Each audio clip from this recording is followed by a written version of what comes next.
Good morning and good afternoon to those of you who are celebrating the afternoon. Welcome to our STEM and Engineering Abroad session hosted by the three of us with AIRR-NA. We are going to introduce ourselves in just a second, but this is a pretty rapid fire session today. We have 25 minutes, so we will save questions till the very end. But thank you for joining us and engaging with us and hopefully asking lots of great questions. My name is Ashley Monaghan. I am the regional manager for the University of Auckland, and I will let my fantastic colleagues introduce themselves. Hi, I'm Maral Dadourian. I am the country manager based out of Chicago for the University of Glasgow. And my name is Maggie Cardosi. I'm the regional manager for North America at University College Cork in Ireland. So again, welcome to all of you. We're really excited that you're here celebrating AIRR-NA's Global Guidance Summit, the very first one, and excited that you want to learn a little bit more about STEM subjects abroad. So we're going to talk a little bit today about why a student might consider doing a STEM subject or engineering outside of the United States, what the curriculum looks like or what they can expect to find in terms of the academic programs, what the entry requirements might look like, and basically what they need to think about ahead of time as they're preparing for application, and also what comes after their university stay.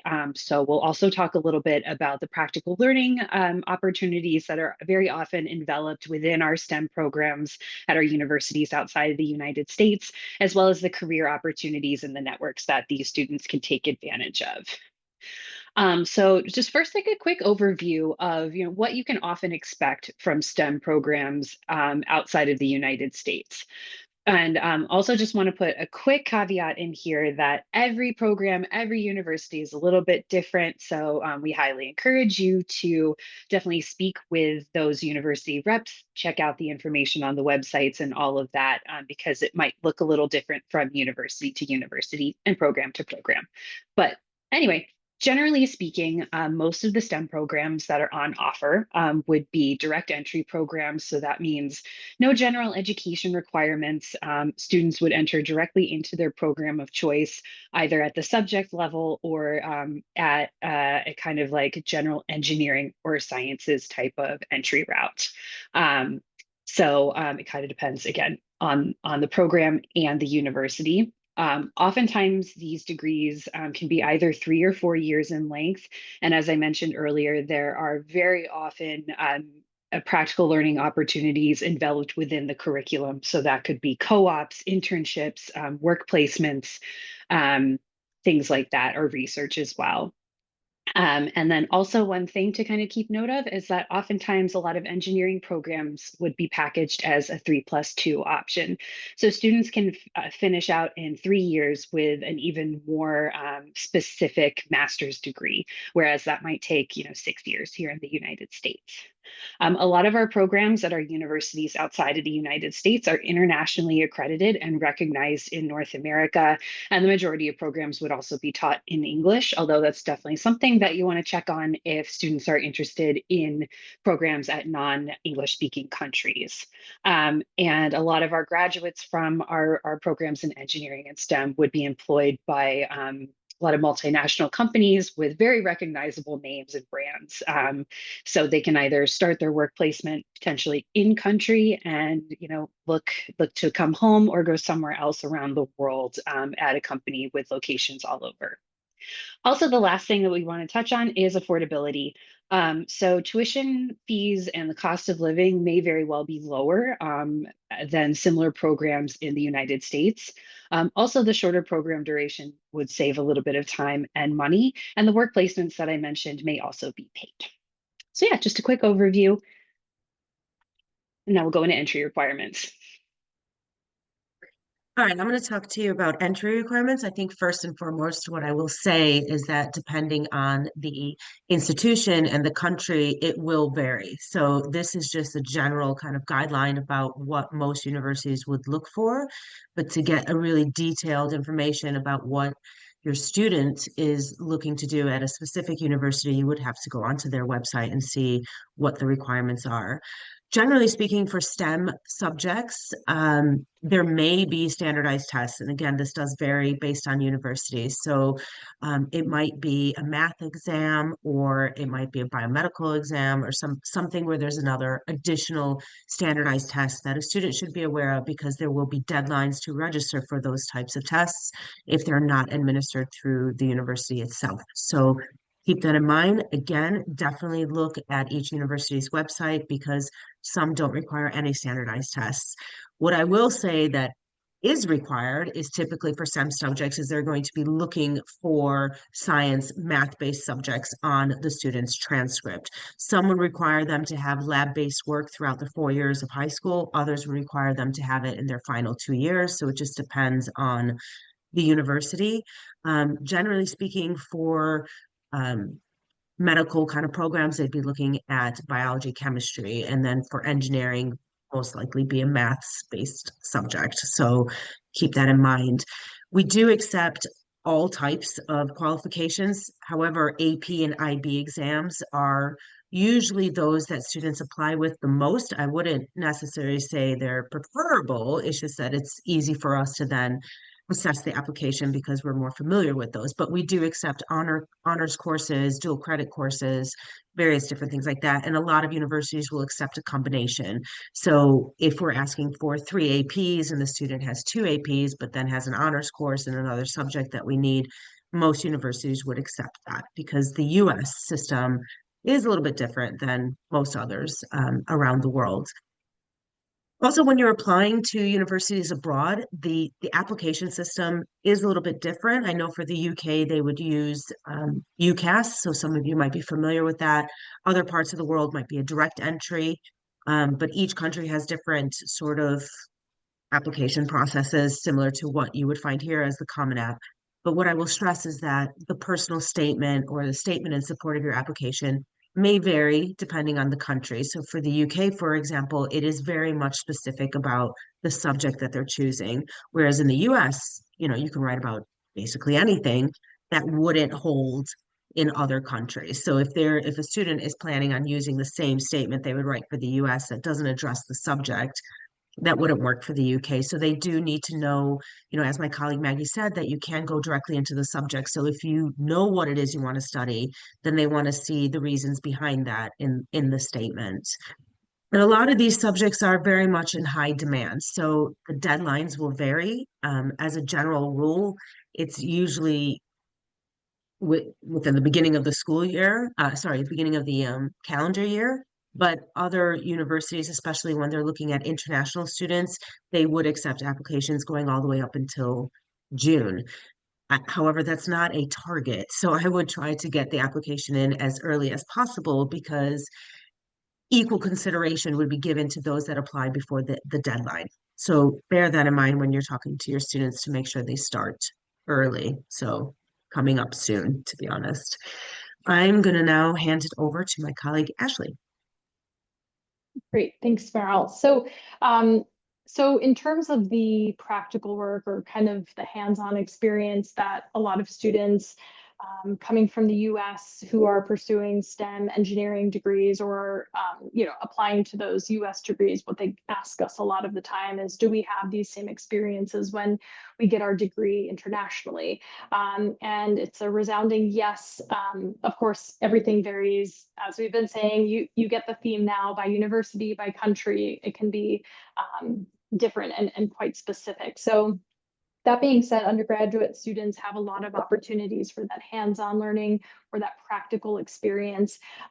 For us, for example, we have, I think it's 800 hours of practical work is required from engineering students throughout their 4-year degree. So it's an expectation in a lot of cases as well. So research also varies by the university, by the department, by the faculty, and undergraduate research is something that is available most of the time for students. They should do some due diligence and kind of see what is available, because that research can change from year to year, and of course from department within those faculties. But internships and work placements are also things that are heavily embedded into the degree. I don't want to say expectation, but it is commonplace. So our careers departments, and I think I might speak to this again in a second, but they would support students with those internship opportunities within the cities or countries with in which they're getting their degree. So there are many opportunities for students. I also do want to say our universities also will have extracurricular opportunities, so like women in STEM, for example, or social opportunities for students to get involved, and something outside of academic, but still very much applicable and can be very useful for their degree and their network beyond graduation as well. In terms of career readiness and what to expect if they stay in country or if they come back to North America, many opportunities, but it's a very common question that we get. So again, we do have those dedicated career services teams and departments within our universities that can prepare students from very early on. I know some students starting in their third year of 4 years of engineering, they have a practical work experience that they have to participate in. So there's a lot of involvement from the faculty, but also from the universities as well in terms of what is available. And the same goes for research too. There are postgraduate working visas, which are available. Again, that will vary by country, but there are opportunities for students to stay in country if they choose to. But if they do choose to go back home, their degrees are internationally recognized. I do want to mention that, especially for most STEM subjects. Again, there might be some in which it depends on the state or the province, but they are internationally recognized. They are accredited. Most of our STEM subjects, like engineering, for example, they're in specific networks. And so students are able to practice those subjects when they come back home. And as Maggie said, a lot of top companies by sector are seeking our students for those STEM subjects as well. So a lot of opportunities, and our universities are well networked within their cities and countries for those work opportunities. I think next slide. It's a lot of info. Oh my goodness. Wow. See, that was fast. Maggie, I don't know if it's me or you that's plugging our post-summit events. You're on the board, so you could plug them. It's me. Okay. We do have some very exciting events coming up post-summit, and we will take your questions in just a couple minutes. But I just want to say, for those that are interested in further engaging with STEM or engineering subjects or anything international, please stay engaged with us formally with our events, but also if you have ideas for ways to engage, don't be shy. Let us know how we can support and how we can collaborate. And yeah, we're happy to consider that, and always looking for creative ways to keep in touch with you all. And I think with that, we have a lot of time for questions, which is great. It was a lot of information thrown at you all on STEM and engineering. So we are happy to take questions. I think, Maral, you were doing this, and I'm sorry. Yeah, go for it. That's okay. No, it's fine. In terms of questions, if you can just put them in the Q&A and we'll go through them and answer them live. So I'll keep a lookout for those. And in the meantime, why don't we talk a bit more about deadlines and application processes? So like for Auckland, Ashley, if you can just explain how students would apply. Yeah, absolutely. So pretty much across the board in New Zealand, across the 8 universities, we have direct entry applications, direct applications on our website for direct entry. So yeah, so those that would be what is required. We as a country don't require standardized testing. So I would say, though, keeping with the STEM subjects, maths, sciences within your secondary school career, having that on the transcript is very, very appealing to our admissions team, and kind of paints the picture of consistency, if that makes sense, for students who are interested in studying STEM subjects at university. We do have some questions that are coming in, so I'm going to put this out to the Thanks. panel. So, is there a way to see the admit rates for specific programs at schools? So, for example, the engineering admit rates. I know that the US does this very well.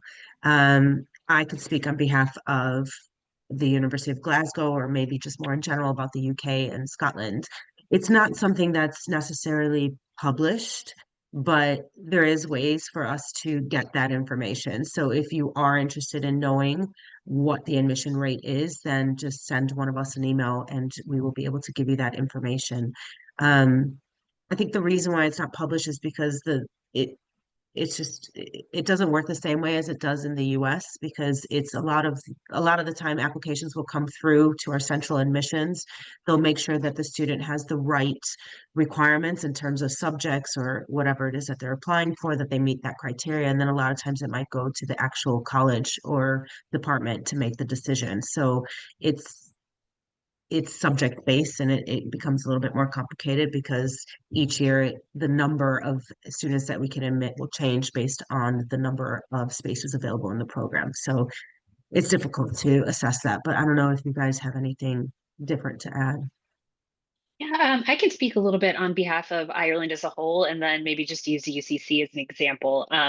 We don't publish admit rates or kind of average GPA or the GPA range, because our entry requirements are very cut and dry, and they're published on our website. And this would go, across the board with the other Irish universities. So unless the program is a very high demand program. So we would see this a lot for example, computer science. There may be an earlier deadline for that. But for the most part, for our programs, if a student is meeting the requirements that we're setting, we will likely be able to find a space for them. And we'll make it very clear when spaces are in very high demand. So, we just don't publish that information in the same way. But again, if it's something that you really would like to find out more about, we of course can dig up some information for you. um, and could I also test or just kind of touch on the test subject question? I Yeah. saw one in the Q&A. So there was a question in the Q&A about schools who maybe have moved away from AP curriculum or don't offer AP courses, and what to do if a student is interested in applying to a course that has those requirements listed. So for us and for Ireland, and I think for other country systems as well, while those test systems are great because we know how to handle them and they're pretty cut and dry, and we can match them up really easily to what is expected of our domestic students, we will take honors level classes or advanced level, according to what your school profile says, where it benefits that student. So don't let AP requirements or IB requirements, whatever it is, scare you or your students off. We do our absolute best to be flexible and be reasonable when we're admitting our students. So I do would we. second that as well. Yeah. I'll Sorry, third Ashley. that. Yeah, No, yeah, yeah. yeah, no, same in New Zealand. So that's encouraging. So yeah, as Maggie said, don't let that be a barrier. Don't let them say no to themselves. Yeah, we're interested in seeing those applicants. And we will we are the ones that would work directly with your students as well. So we're the ones who are in country. We often went through the American system ourselves, so we know how it works. So we will do our very best to, help make a case, when we can. So that's just to reiterate again, always stay in touch. It's, no problem for us to send an email, and we're always happy to chat. I'm going to put this next one out there, and it's a question that we get asked a lot, and it's about accreditation. So, for example, if a student is doing an engineering degree abroad, and how does that then transfer back into the US in terms of being a US accredited program? I don't know if one of you want to take that first. Oh yeah, I mean, I can touch on kind of how it's handled in Ireland. So all of the engineering programs in Ireland are accredited by Engineers Ireland, which is the in-country accreditation board. And then you would just check with whatever licensing or accreditation body in the United States to say that they recognize Engineers Ireland, which has, as far as I know, not been an issue.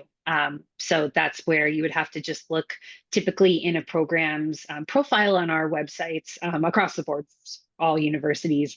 We would likely have, what the qualification is, what it means kind of within our country system. And then as you're looking at the United States, Canada, or wherever in the world the student would like to take that program of study, you can just match that up with what's recognized. But generally speaking, it's pretty a well-recognized degree program. Yeah, very similarly for us in New Zealand and at the University of Auckland, as an example. Same for engineering, same goes for architecture, which is now part of our engineering and design faculty. So just make sure the students do their due diligence. It's not been an issue. I mean, in my time, of course, due diligence, but generally speaking, yes, accredited and no issues with coming back to practice in North America. But we do always just say for students to look into it. Absolutely. Mm-hmm. And it may be more, I wouldn't say an issue, but there might be a few more kind of like T's to cross and I's to dot when it comes to clinical programs. So, that's a little bit out of the scope of our presentation today, but there is a lovely session on that coming up soon. So if you're interested in learning more about programs in medicine, nursing, dentistry, all of those really great health clinical programs, you can learn more about that. Is it tomorrow or Wednesday? Thursday. No, Thursday. Wednesday. So I'm in that session as well. I should probably get that right. It's Wednesday.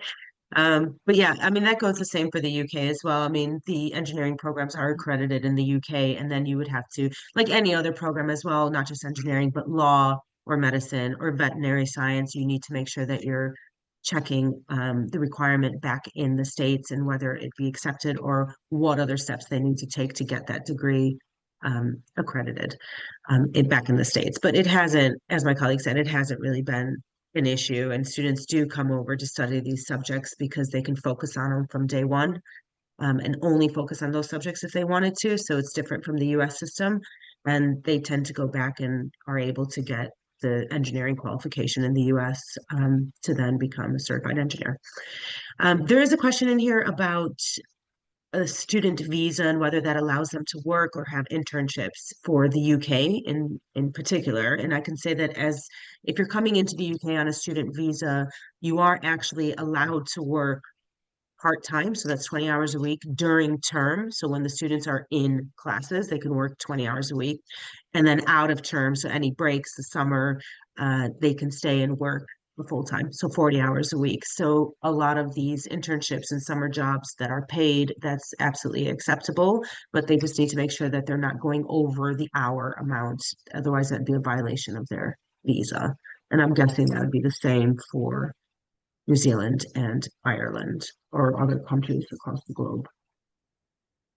Yeah, I'd say generally speaking, I will say, I mean, we won't get into the weeds too much with visas and residency permits. In the Republic of Ireland, students don't need an entry visa, so they don't need to apply ahead of time to come into the country. When they are in country, they will apply for their residency permit, and those conditions, like Maral mentioned, around working hours, things like that, students will need to be mindful of. And I'll just say one kind of caveat or something to keep in mind for all of down under, so New Zealand and Australia, just with the hemisphere difference, if there is practical learning components that are winter or summer, just keep that in mind that it's switched, but it is something that we offer at our universities. So that is something that might be an opportunity for students in STEM and engineering in particular. Great. So we answered most of them. There was one I think we did mention about test profiles and GPA profiles, but as Maggie mentioned, that our requirements are very specific. They're listed on our website. So what I will say is if we are asking for certain subjects or a certain GPA and a student does not have those subjects. So if they're applying for engineering, we need a maths, but they haven't taken a maths, whether it's an AP or IB higher or honors level course or whatever it may be, then it's probably not advisable that they apply because we would need to see something in that subject area. But we don't really have, there's no profile. It's just listed as this is what the student needs in order to apply. So I think we kind of answered that, but that's us at time, I believe. Goes quickly when you're having fun. Yes. There are other sessions going on for the rest of the week, so definitely have a look and see what interests you and join, and hopefully we'll see you in another session. But again, if you have any questions, you could always email us after and we'll be happy to answer them as well. So thanks everyone for coming. Yeah, thank you so much. Yeah, we hope we see you again soon.